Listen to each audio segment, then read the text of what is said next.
কারাকারি করে লাভ নেই। রিজিক বন্টন করা, রিজিক কি করা, আর রিজকু মাকসুম, একদম বন্টিত হয়ে গেছে। আল্লাহি লান তামুতা নাফসান হাত্তা তাস্তাকমিলা রিজকাহা। আল্লাহর নবী বলেন, আল্লাহর কসম, একটি আত্মা, একটি প্রাণ মৃত্যুবরণ করবে না কোনো আত্মা তার জন্য বরাদ্দকৃত রিজিক পূর্ণ না করে। বাতেই লোকমা না খাইয়া আপনার বাপের ক্ষমতাও নাই, আপনি মরে যাবেন। আর যেটা নাই সেটা আপনি খাইতে পারবেন না।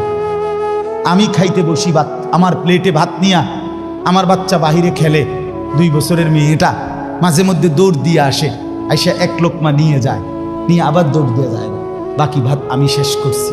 তা আমার মালিক যেন বলে, আনিস, ওই মাঝখানের এই লোকমাটা তোর মেয়েরই ছিল, আমি তাকে যথাসময়ই নেওয়ার জন্য পাঠাইছি।